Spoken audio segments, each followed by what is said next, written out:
Selamat bertemu kembali teman-teman di dalam channel Sinte Daru atau Suami Istri Ngobrol Teater dari Rumah bersama saya Eko Ompong dan istri saya Cucu. Iya, kita bertemu dalam episode 14 kali ini dan seperti biasa ini masih dalam rangka program belajar dan bekerja dari rumah. Seperti biasa, obrolan ini berupa tanya jawab di mana istri saya bertanya dan saya menjawab. Oke, apa sekarang ini yang mau kita bahas? Oh, masih improvisasi, tapi yang acting improvisasi. Oke. Nah, Mas Eko kemarin kan bilang ya, Mm-mm. teater improvisasi itu tanpa naskah. Mm-mm. Nah, terus apakah kemudian acting improvisasi itu juga tanpa naskah? Jawabannya ya dan tidak. Jadi begini, beda ya prinsip teater improvisasi dan acting improvisasi. Acting improvisasi itu memang latihannya ada dua, ada yang tidak pakai naskah, ada yang pakai naskah. Dan acting improvisasi juga digunakan dalam dua jenis teater, baik teater pakai naskah maupun teater yang tidak bernaskah. Jadi ada acting improvisasi untuk teater improvisasi dan ada acting improvisasi untuk teater berbasis teks.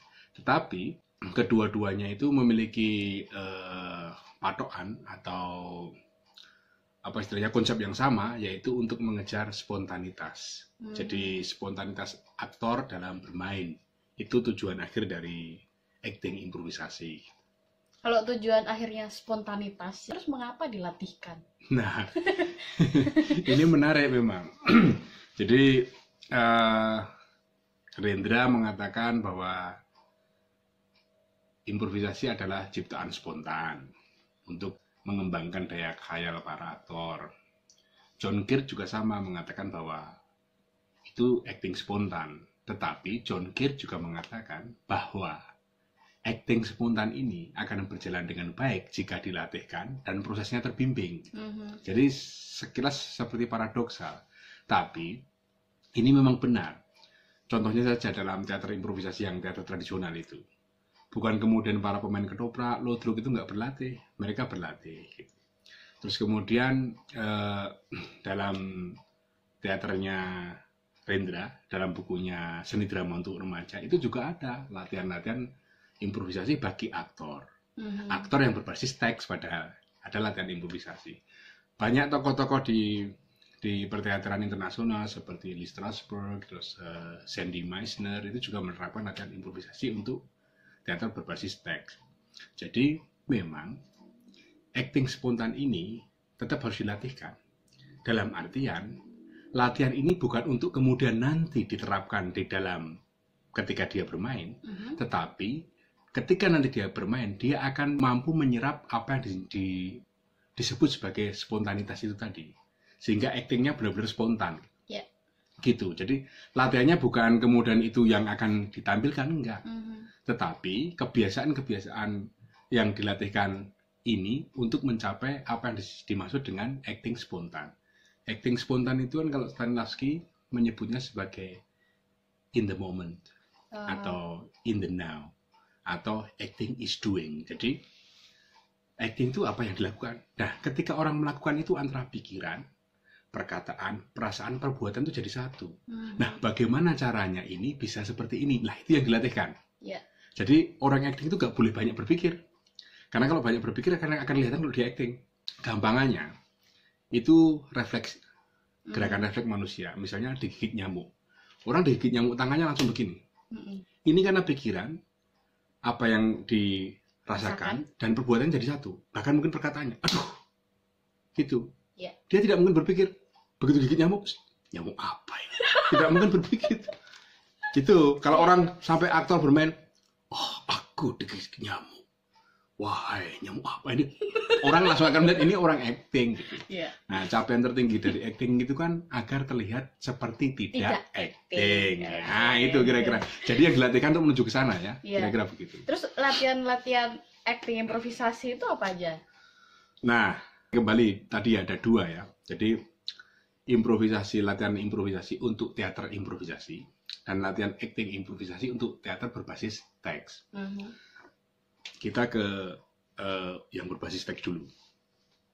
Rendra misalnya di dalam itu Seni Drama untuk Remaja itu melatihkan misalnya improvisasi solo. Jadi improvisasi seorang diri, terus kemudian improvisasi dengan menggunakan peralatan, di mana pemain diberi peralatan lalu dia mengembangkan daya khayalnya atas peralatan yang diberikan itu. Lalu ada improvisasi berpasangan. Lalu ada improvisasi dengan pancingan cerita. Jadi diberikan cerita, lalu kemudian mereka mengembangkannya. Terus kemudian ada improvisasi untuk menanggapi bunyi musik yang diberikan. Jadi kalau Rendra itu lebih pada bagaimana merangsang daya cipta seorang aktor, sehingga nanti pada akhirnya dia bisa menanggapi segala hal. Terus kemudian dia nggak malu-malu dalam berbuat.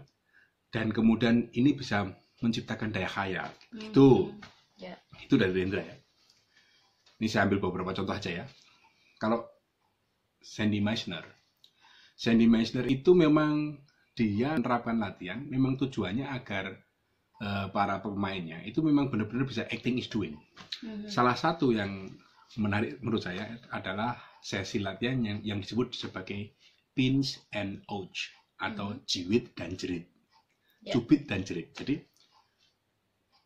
aktor diminta untuk memahami sesuatu atau mengamati sesuatu. Nah, ketika si aktor ini mengamati sesuatu, Sandy Meisner itu pelan-pelan dari belakang tanpa terlihat itu mencubit si aktor tersebut. Nah, ketika aktor tersebut menjerit, dia bilang, nah, acting ini sesungguhnya seperti ini. Waktu aku cubit dan kamu menjerit, itulah spontanitas. Dalam setiap bermain kamu harus begitu. Gitu. Lalu dia juga mengembangkan pola latihan namanya repetisi ya, atau pengulangan, di mana pengulangan kata, kalimat dalam satu adegan ini, bahkan perbuatan itu fungsinya agar nanti ketika kegiatan dan perkataan ini dilakukan oleh aktor tersebut berlaku secara natural, alami gitu, nggak dibuat-buat. Terus kemudian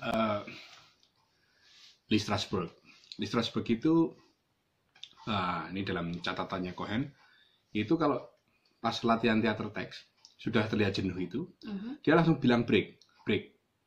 Sekarang kita improvisasi. Dan yang diimprovisasikan bukan yang ada dalam teks. Gitu, dia akan membuat satu sketsa kecil, lalu mereka berimprovisasi. Tujuannya apa? Refreshing. Agar mereka refresh.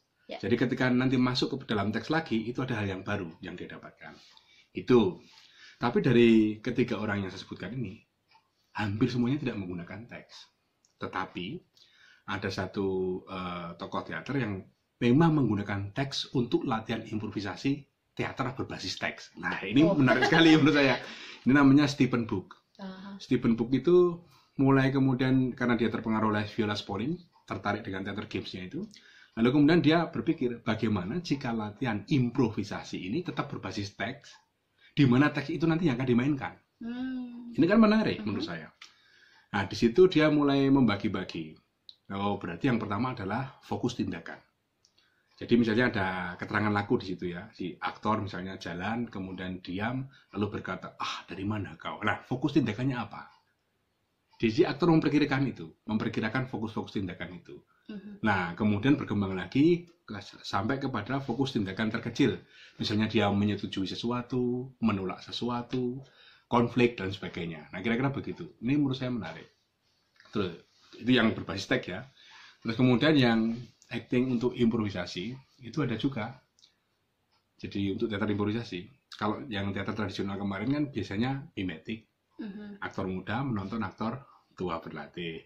Lalu kemudian dia mencoba menirukan itu. Kalau salah dibenarkan dan sebagainya. Terus kemudian ada pentahapan di situ. Kalau dia belum bisa menggunakan kata-kata, maka dia harus misalnya sebagai prajurit dulu. Ikut adegan tapi hanya berkelahi saja, tidak banyak menggunakan kata-kata aja. Nah, kira-kira begitu. Tapi basicnya adalah mimesis. Tapi kalau yang dikembangkan Kate Johnstone atau Viola Spolin, Kevin Levy, terus Ken Adams itu memang benar-benar latihan berbasis sketsa. Jadi dikasih sketsa gitu. Kamu jadi ini, problemnya ini, lalu kemudian berbicara. Nah, tahapan-tahapannya itu misalnya latihan komunikasi dulu. Jadi misalnya ada scene. Komunikasi scene itu antara orang satu dan orang lainnya itu sama-sama belum memiliki panggilan. Misalnya belum ada Pak, belum ada Mas, belum ada Mbak. Kayak kita kalau bertemu di jalan itu. Mau kemana nih? Ke pasar. Sama, aku juga mau ke pasar. Itu kan scene. Nggak ada panggilan. Nah, ini sulit di Indonesia. Karena orang Indonesia kalau dilatih seperti ini pasti gatel untuk ngomong panggilannya. Dari mana Mbak? Pasti begitu. Lalu kemudian, begitu ngomong dari mana Mbak, itu sebetulnya sudah masuk ke dalam komunikasi yang disebut role. Ada role-nya, apakah Mbak, Mas, dokter, insinyur, jenderal, dan sebagainya. Lalu setelah itu konteks. Nah, konteks itu sesuai dengan tema yang dibicarakan. Nah, dalam latihan konteks inilah banyak hal yang perlu dilatihkan di dalam, baik dalam adegan-adegan atau sketsa-sketsa, adegan-adegan sampai ke short form ataupun long form. Kira-kira begitu. Oke. Terus konsep atau pemahaman utama acting improvisasi dalam teater improvisasi itu apa, Mas? Ini beda banget dengan teater teks ya. Kalau teater teks itu umumnya kan buku-bukunya itu mensyaratkan aktor itu memahami karakter itu secara individu. Jadi saya berperan sebagai Diponegoro, lalu saya mempelajari Diponegoro itu siapa. Saya mengobservasi, datang ke keluarganya, tanya silsilahnya, baca bukunya, jadi lebih personal. Sehingga pada akhirnya saya bisa memerankan Diponegoro. Saya, gitu loh. Lebih ke saya. Nah, kalau yang improvisasi ini enggak. Yang modernnya, yang Ken Adams saja, kita ambil Ken Adams. Konsep Ken Adams itu gampang banget kok. Konsepnya untuk improvisasi itu adalah buatlah permainan temanmu menjadi indah. Jadi temanmu, bukan saya. Karena jika satu grup itu semua berpendapat sama, ingin membuat temannya bermain indah, tampak indah, maka kita pun juga akan indah. Jadi logikanya adalah justru kita mendukung gagasan, permainan, ekspresi teman kita agar teman kita tadi tampil baik. Kalau kita begitu dan teman kita juga punya pemahaman yang sama, maka dia pun akan membuat kita menjadi baik. Ini konsep ini yang berbeda sekali dengan teater teks yang menurut saya sangat menarik. Jadi ada 3 prinsip untuk mencapai ini. Yang pertama itu adalah berpikir cepat. Jadi kita segera mengekspresikan apa yang terlintas dalam pikiran. Ini untuk melatih spontanitas. Dan kita harus meyakini bahwa apa yang ada di dalam pikiran itu benar. Dan tidak perlu bertanya lagi, tidak perlu pertimbangan, langsung dilakukan. Gitu. Yang kedua tadi membuat teman menjadi indah. Yang ketiga itu always say yes. Jadi kita harus berkata ya, artinya kita tidak perlu menolak gagasan teman kita. Nggak boleh menolak. Jadi misalnya kamu ke saya, yuk beli nasi yuk. Ayo, di mana? Gitu. Nah ini kemudian gagasan akan terbangun. Lalu kemudian ada pertanyaan. Kalau begini, nah kapan selesainya kan gitu? Nah untuk menolak, Kate Johnstone itu merumuskan latihan yang disebut sebagai yes but.